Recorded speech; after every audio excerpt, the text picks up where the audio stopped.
Hello everyone, welcome back to my channel.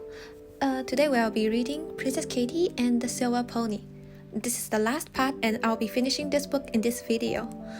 If you would like to see me read other books, please do look out for my future videos and subscribe to my channel. Thank you very much, and now let's begin. Chapter 5. I don't think I've ever been so surprised in my entire life. Alice grabbed my arm. "It's her wish," she said, and her eyes were sparkling. "It's come true." Perfetta went on, still in that strange, grown-up voice. "Your Majesty must understand that we were each granted one wish. Princess Katy, having seen the wondrous beauty of the seashell coach, was concerned that the piebald ponies were not, perhaps, the most perfect match. With this thought in mind, and in true hopes of doing a good deed, Princess Katy put her own desires to one side and persuaded her dear friends to follow her noble example.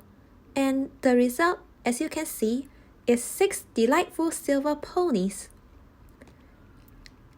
There was a stunned silence, and then everyone began to talk at once. Queen Gloriana held up her hand. "Thank you, Princess Perfetta," she said. "I accept your explanation. Princess Katy, you and your friends may take your ponies to the royal stable, and..." She actually smiled. "You may look after them until the grand parade tomorrow. The seashell coach will be, indeed, quite perfect."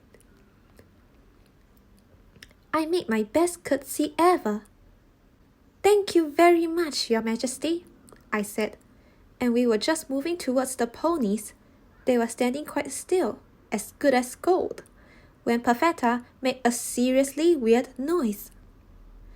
It was a kind of strangled squeak, as if she was trying to stop herself saying something, but absolutely had to say it.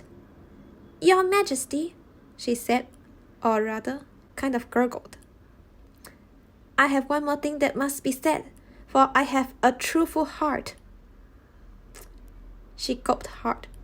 "Your Majesty, and my fellow princesses, I have to confess to a terrible deed. I knew the importance of our wishes, and I..." She went puce, and truly looked as if she was choking on every word. "I stole my wish from the student who won last year. I am in no way worthy of 100 tiara points, nor to take my position in the seashell coach. I humbly suggest, Your Most Royal Highness, that Princess Katy and her friends take my place." "Well said, Princess Perfetta," Queen Gloriana said quietly. "It shall be so." And then Perfetta burst into floods of tears and rushed out of the great hall. We were allowed to look after our ponies for all that afternoon and evening.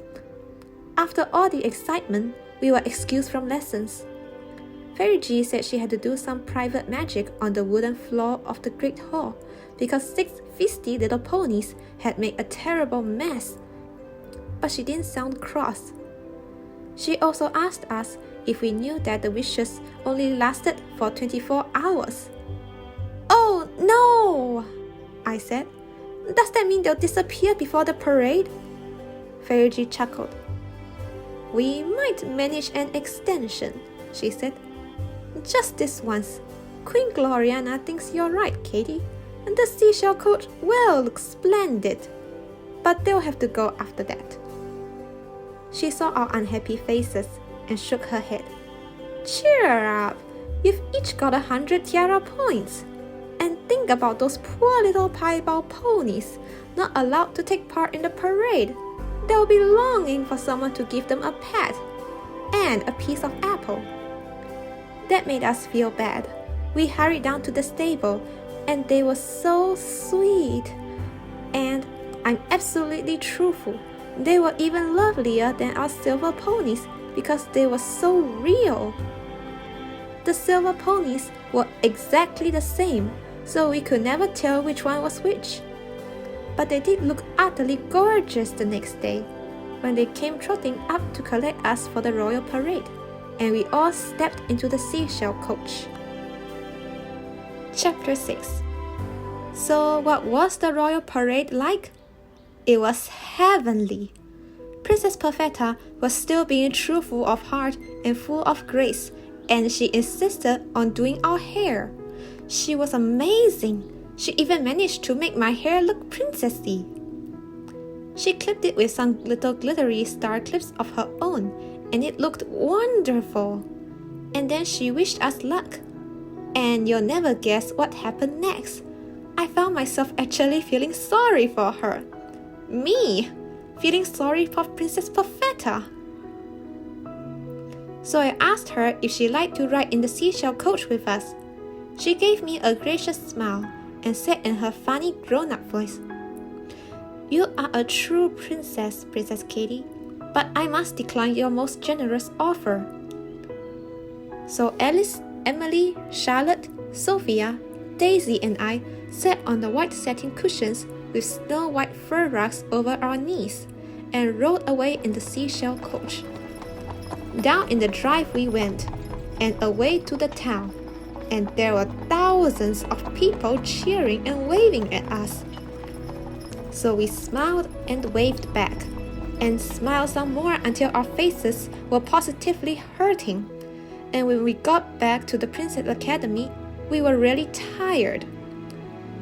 "Phew," Alice said as we stepped carefully out of the seashell coach, trying hard not to step on the hem of our dresses.